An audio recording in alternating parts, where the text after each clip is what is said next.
Hello बच्चों, welcome. तो आज मैं आपको सिखाने वाली हूँ क्लास 12th की मैथ्स। ओके, जिसमें चैप्टर आज हम करने वाले हैं आव्यू। ओके, तो आव्यू चैप्टर जैसे कि आप इसको जानते होंगे, इंग्लिश में हम इसको कहते हैं मैट्रिक्स।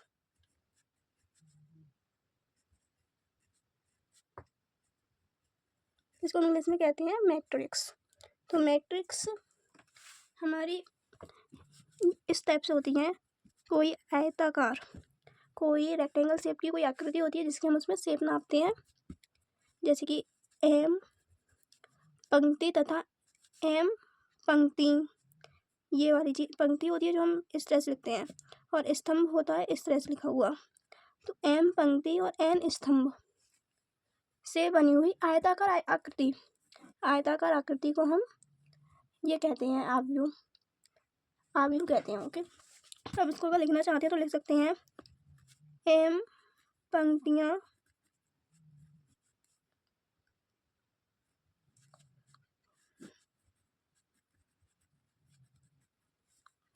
व एन स्तंभ से बनी आयताकार, इसमें मैं आयत बना दे रही हूँ एक, आकृति को ही आव्यूह कहते हैं। ओके ओके गाइस,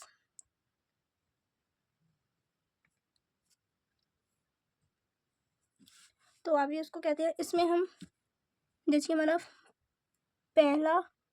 पहली पंक्ति और पहला स्तंभ होता है, तो पहली पंक्ति और पहला स्तंभ के पहले अक्षर को कहते हैं A11, दूसरे को कहते हैं हम A12। इसी तरीके से सीरीज चलती रहती है, तो ये चलते चलते जाती है A1N तक। तो ये 1 क्या है, 1 ये सब में आ रहा है, तो ये 1 क्या है हमारा, 1 है यहाँ पे हमारा पंक्तियाँ। ओके, और ये नंबर चेंज हो रहे हैं, ये वाले नंबर चेंज हो रहे हैं, तो ये चीज़ क्या है, ये सेकंड वाला होता है हमारा स्तंभ N। ओके, तो इसे हम इस और नेक्स्ट हम लिख सकते हैं 1 2 1, तो दूसरी पंक्ति पहला स्तंभ, 2 2 तो दूसरी पंक्ति दूसरा स्तंभ। इसी तरीके से नेक्स्ट हो जाएगा 1 2 3 A1 2 A2 3, तो इसमें हो जाएगा दूसरी पंक्ति तीसरा स्तंभ, स्तंभ ये होता है ये वाला, पंक्ति ये वाली होती है, तो ये आएगा A2N। इसी तरीके से ये चलते आएंगे नीचे की तरफ, तो यहाँ आ जाएगा AM1। तो M क्यों आया, या पंक्ति, इस पंक्ति आ जाएगी तो M की यहाँ पे नंबर ऑफ पंक्ति हो जाएंगी। इसी तरीके चलता जाएगा तो AMN। ओके, तो आव्यूह की कोटि, नेक्स्ट टॉपिक होता है हमारा आव्यूह की कोटि।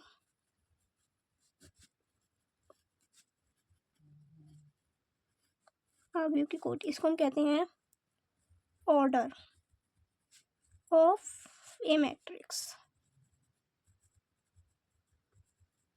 ओके ओके गाइस, तो आव्यूह की कोटि हम किस तरीके से देख सकते हैं, इसमें एम पंक्तियाँ, एम तो ये पंक्तियाँ इस तरीके से लिखी जाती हैं, एम पंक्तियाँ तथा एन स्तंभ, ये वाले जो इधर की साइड चलते हैं स्तंभ, किसी आव्यूह को कोटि हम कहते हैं। जैसे कि हम लिखते हैं अभी ये हमारा एम इंटू एन, इंटू लगा देते हैं, जैसे कि एम की 2 करता है इंटू 3 करता है, तो 2 पंक्ति वाली 2 पंक्ति वाली 3 स्तंभ वाली मैट्रिक्स आव्यूह। ओके, तो इसमें लिख सकते हैं इसकी डेफिनेशन में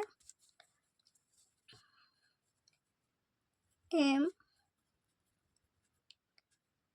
पंक्तियाँ, एम पंक्तियों तथा एन स्तंभों वाले किसी भी आव्यूह को, आप मान लो कोई भी आव्यूह हो सकता है, यहाँ पे कोई और नंबर हो सकता है एम एन की जगह पे। ओके, आव्यूह को एम इंटू एन कोटि, कोटि का आव्यूह कहते हैं। ओके गाइस, तो जैसे हम एक इसमें एग्जांपल ले सकते हैं, जैसे एग्जांपल में आप ले लीजिए 2 5 3। ओके, तो इसमें आप बताइए इसमें पंक्तियाँ कितनी हैं, पंक्ति इसमें आपकी 1 2 3 3 पंक्तियाँ, 1 2 3। ओके, तो 3 तो इसकी पंक्तियाँ हो गई। और स्तंभ, पंक्तियाँ होती हैं इधर की ऐसे वाली, स्तंभ होते हैं ऐसे वाले। तो स्तंभ इसमें कितना है? 1। ओके गाइस, तो इसमें 3 पंक्तियाँ हो गई। पंक्तियाँ आपकी इस तरह से चलती हैं राइट हैंड की साइड में, लाइन के अकॉर्डिंग इस तरह से लाइन होती है, तो आपकी पंक्तियाँ हो गई। स्तंभ आपके इस तरीके से होते हैं। ओके, तो ये 3 इंटू 1 की होगी इसकी। इसको हम क्रम भी बोलते हैं, कोटि को हम क्रम भी बोलते हैं। ओके, तो इसको हम क्या कहते हैं? क्रम या कोटि किसकी? इस आव्यूह की। ओके, ऐसे हम सेकंड एग्जांपल ले लेते हैं। सेकंड एग्जांपल हम ले लेते हैं 2, मैं सिंपल सा एग्जांपल ले रही हूँ 2 3 4। तो इसमें हमारी पंक्ति कितनी है? 1। और स्तंभ उसमें हमारे 1 2 3, 3 स्तंभ में इसमें हमारे, तो हमारे 1 इंटू 3 हो जाएगा। ओके गाइस, तो अब हम देखते हैं आव्यूह के प्रकार, टाइप्स ऑफ आव्यूह, आव्यूह के प्रकार।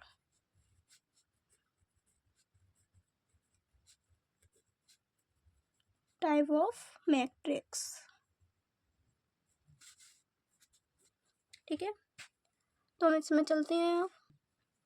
तो आव्यूह के प्रकार कई तरह के होते हैं, जैसे कि पहला हम ले लेते हैं स्तंभ आव्यूह। तो इसको हम कहते हैं, स्तंभ को हम इंग्लिश में कहते हैं कॉलम। मैं आपको गाइस इस इंग्लिश भी बताती जा रही हूँ साथ साथ में, जिससे आपको दिक्कत नहीं आए कोई भी। तो आगे बढ़ते हैं हम। स्तंभ आव्यूह क्या होता है? ऐसा आव्यूह जिसमें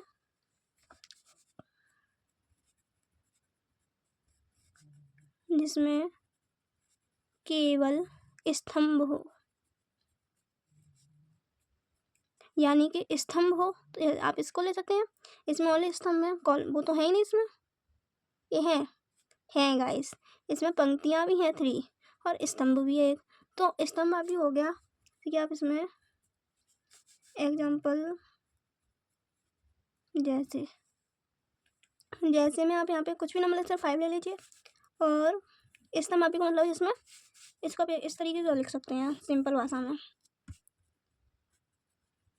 स्तंभ की संख्या 1 हो। ओके, मतलब स्तंभ की संख्या 1 हो, चाहे कॉलम 1 हो ओनली, और चाहे आप इसमें ये चाहे कितने भी रखते हैं, पंक्तियां चाहे कितनी भी हो जाए, पर कॉलम 1 ही होना चाहिए। जैसे कि एक एग्जाम्पल मैं यहाँ ले लेती हूँ। तो इसको आप देखिए, इसमें स्तंभ तो हमारा एक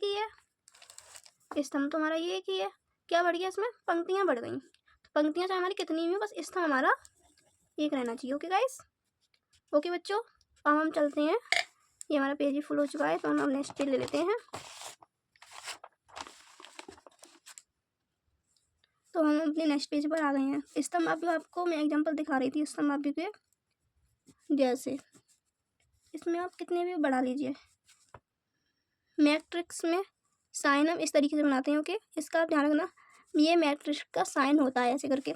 इसमें आप ले लीजिए 1/√2 5 3, मतलब कितनी भी पंक्तियां बना लीजिए आप, पर स्तंभ हमारा एक ही है। आप देख सकते हैं यहाँ पे हमारा स्तंभ एक ही है।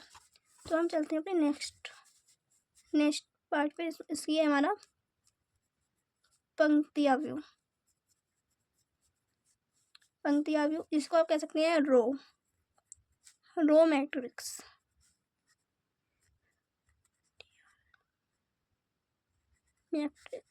ओके, शॉर्ट में लिख दी मैंने थोड़ी, रो मैट्रिक्स। इसकी भी सिंपल है, जिस तरीके से आपने अभी ये वाली डेफिनेशन पढ़ी थी। तो इसमें ऐसा जिसमें केवल एक स्तंभ हो। तो इसमें स्तंभ क्या, पंक्तियां, मतलब पंक्ति एक ही होनी चाहिए। स्तंभ चाहे आपने कितने भी कर लें, ये पंक्ति हमारी एक ही होनी चाहिए।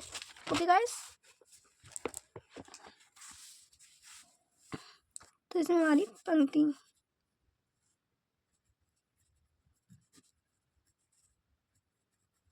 ऐसा आव्यूह जिसमें पंक्तियाँ कर लो या पंक्ति कर लो, पंक्ति एक ही हो।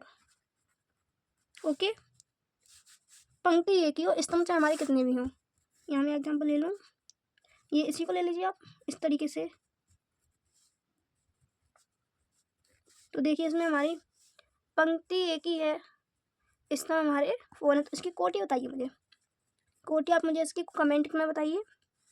इसकी कोटि मैं आपको बता ही देती हूँ पहले तो, कि एक तो पंक्ति है और स्तंभ कितने हैं हमारे 4, तो 1 इंटू 4 की इसकी कोटि हो गई। नेक्स्ट ले लेते हैं हम एग्जाम्पल 2√7 ले लीजिए, कुछ भी ले लीजिए वो तो आप। तो इसकी हो गई हमारी 1 इंटू 2। अब हम चलते हैं आगे थर्ड पार्ट की तरफ। हमारे 2 पार्ट तो हो ही गए इसके, हम चलते हैं थर्ड पे। थर्ड पार्ट है आपका वर्गाव्यूह।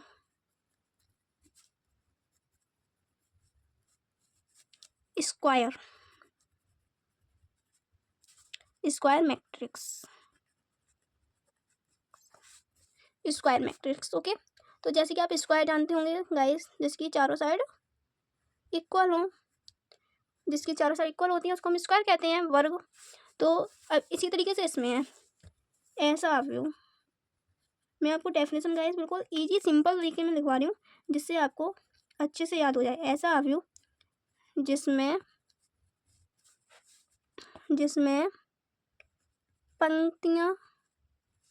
पंक्तियों इसको थोड़ा अवॉइड करना, व स्तंभ की संख्या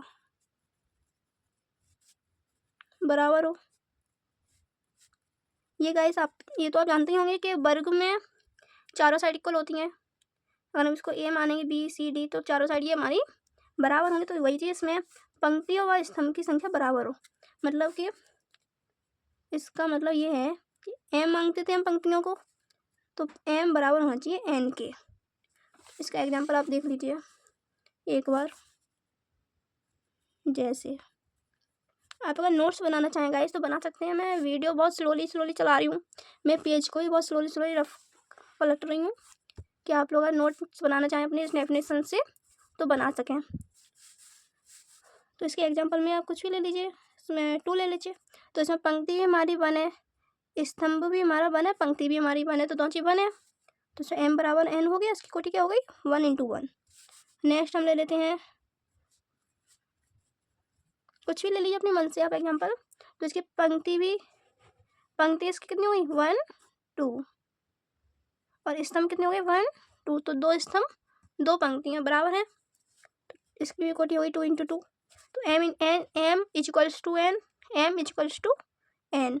ओके गाइस, तो अब हम चलते हैं फोर्थ पार्ट पर। तो फोर्थ पार्ट है आपका गाइस विकर्ण।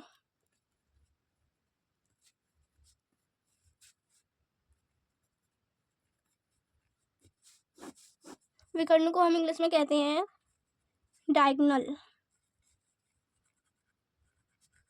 Diagonal matrix. ओके, तो विकर्ण आप जानते होंगे कि अगर मान लो हमारा कोई स्क्वायर रेक्टेंगल है, तो इसकी ये 2 हमारे होंगे, ये विकर्ण हो गया। इसमें इस तरीके से हमारा विकर्ण होता है। ओके, तो इसमें यही होता है कि एक वर्गाव्यूह की डेफिनेशन आपको नेक्स्ट पेज पे दिखाती हूँ, यहाँ दिखाती हूँ। ओके, एक वर्गाव्यूह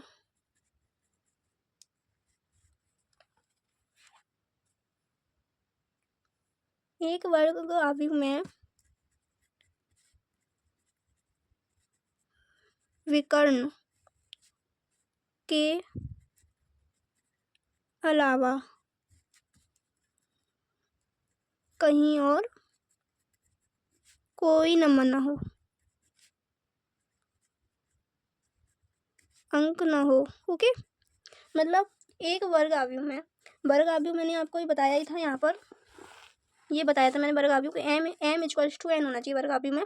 तो एक वर्गाव्यूह में विकर्ण के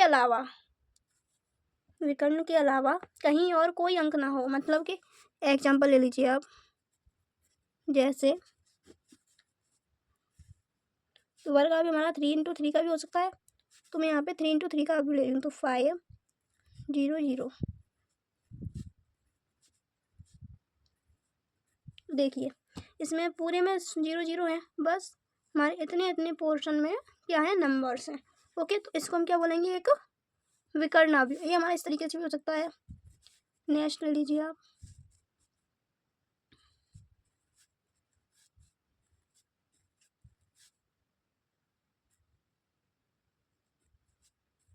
तो देखिए इसमें हमारा ये हो गया विकर्ण। ओके, तो ये हमारे विकर्ण अवयव है।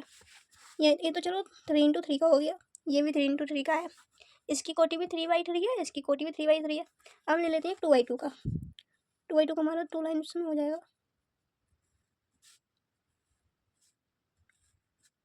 तो ये होगा मतलब 1, तो इसमें ये होगी हमारी साइड, तो ये क्या हो गया, विकर्ण अवयव।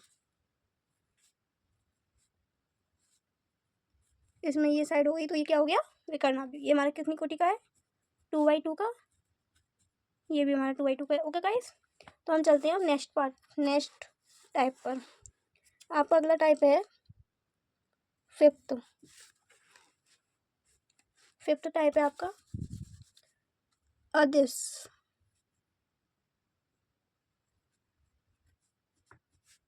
अदिश अवयव। तो अदिश को हम कहते हैं स्केलर। अदिश को हम इंग्लिश में स्केलर कहते हैं, तो SCLR, स्केलर। ये है मैट्रिक्स। ओके, तो स्केलर मैट्रिक्स में हम चलेंगे। अब स्केलर मैट्रिक्स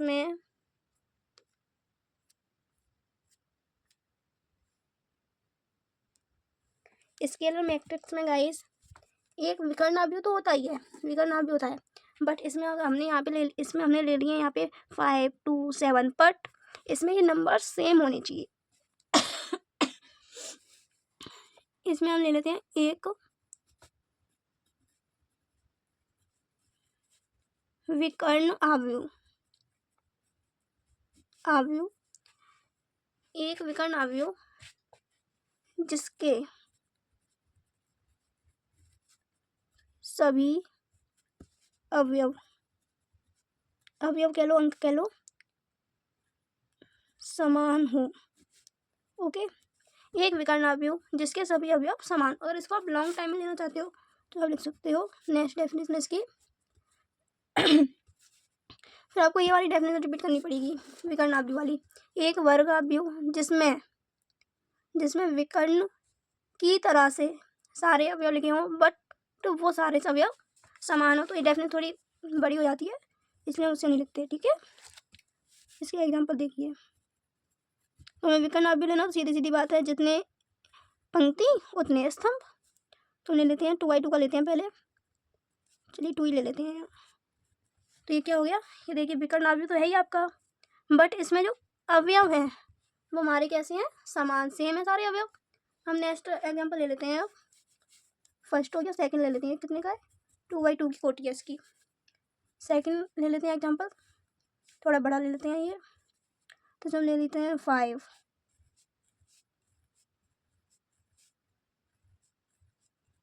तो इसमें विकर्ण अवयव तो है ही, बट ये हमारे समान भी हैं, तो ये क्या हो गया, अदिश अवयव हो गया। ओके, हेडिंग है।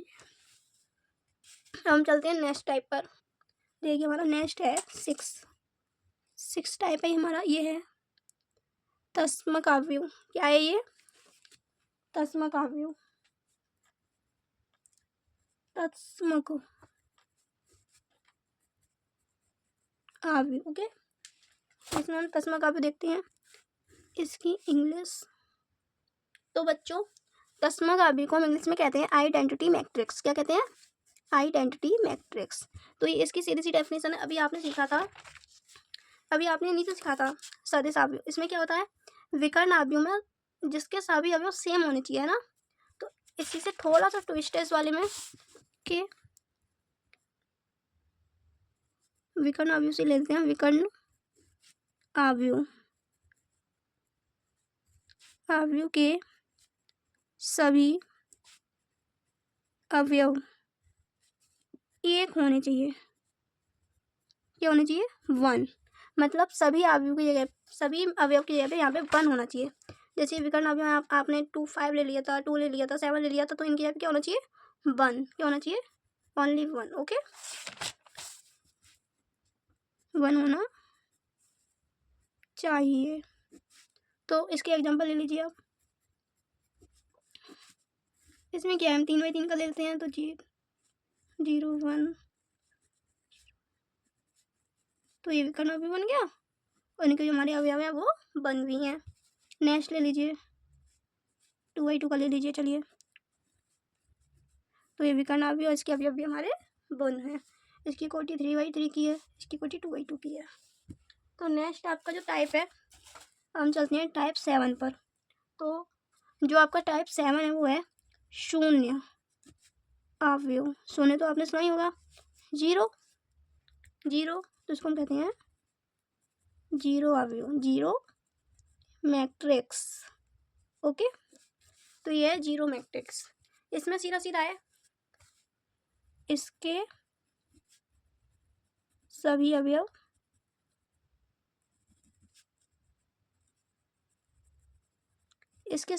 क्या होते हैं? शून्य होते हैं, सीधे सीधे। इसके आप एग्जांपल में कुछ भी ले लीजिए, शून्य होगा। क्या होता है? शून्य। सारे अवयव आपके शून्य होते हैं, 0 होते हैं, है ना इसमें? सारे अवयव आपके 0 है। नेक्स्ट ले लीजिए, क्या है? शून्य अवयव। तो बच्चों, आपने इस वीडियो में क्या सीखा? Types of matrix. तो इसमें आपने अवयव के प्रकार सीखे बच्चों। अगर आपको वीडियो अच्छी लगी हो तो लाइक करें, चैनल को सब्सक्राइब करें, अपनी छोटी सी दीदी, प्यारी सी दीदी को कमेंट करें कि आपको वीडियो कैसा लगा। ओके, तो अगर आप चाहो तो एक छोटी सी डेफिनेशन और है, उसे भी मैं सिखा देती हूँ आपको, चलिए, तो हम नेक्स्ट वीडियो में अपनी क्या सीखेंगे? फिर नेक्स्ट वीडियो में हम सीखेंगे, एक्सरसाइज करेंगे। ओके, नेक्स्ट वीडियो में एक्सरसाइज करेंगे हम, ठीक है? तो नेक्स्ट टॉपिक आपके यहाँ पे टाइप्स तो खत्म हो गए, टाइप्स नहीं है अब इसका कोई। अब यहाँ सीखते हैं एक डेफिनेशन और है, अवयव की समानता। ओके, ये डेफिनेशन है आपकी अवयव की समानता। तो समानता जैसे कि समानता, किसी के पास एक चीज़ है तो ऐसी सेम इसके पास भी, तो इन दोनों की क्या हो गई है? समानता। तो इसी तरीके से ये भी कि कोई 2 अवयव हों, एक अवयव हो ये ए और एक हो ये बी। ए के सारे अवयव बी में होने चाहिए मैच। ए में अगर यहाँ 2 लिखा है तो बी में भी यहाँ 2 होना चाहिए। ए में 3 लिखा है यहाँ तो 3 होना चाहिए बी में। ए में यहाँ 0 है तो बी में भी यहीं 0 होना चाहिए। ए में यहाँ पे अगर 5 है तो बी में भी यहाँ पे 5 ही होना चाहिए। तो मतलब ये हो गई समानता, जैसा इसके पास है वैसा ही इसके पास है। गाइस आप देख सकते हैं, जैसा इसके हैं अवयव वैसे इसके अवयव है। तो यही होती है इसकी डेफिनेशन। आप यहाँ लिख लीजिए, मैं इसकी आपको डेफिनेशन यहाँ लिख के दिखाती हूँ यहाँ से। ओके, इसको आप एग्जाम्पल कह सकते हैं, मैंने पहले एग्जाम्पल समझा दिया इसका आपको। देखिए, 2 अवयव ए तथा बी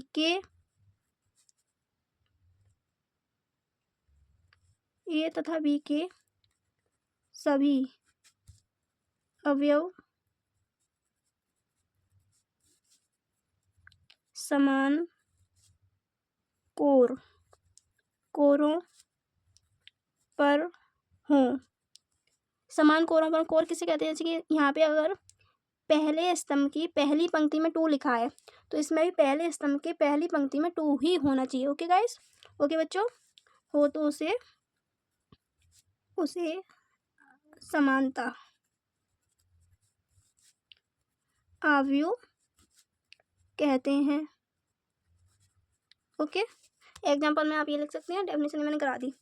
इसको हम थोड़ा चेंज भी कर सकते हैं। चेंज में यहाँ लिख रही हूँ नेक्स्ट डेफिनेशन, 2 अवयव ए तथा बी समान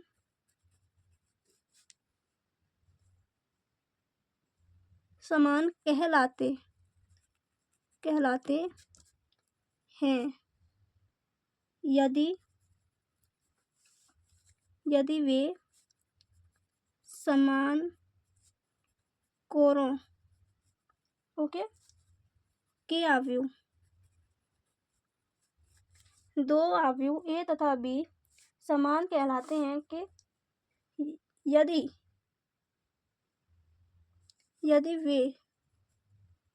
वे समान कोरों के अवयव हों तथा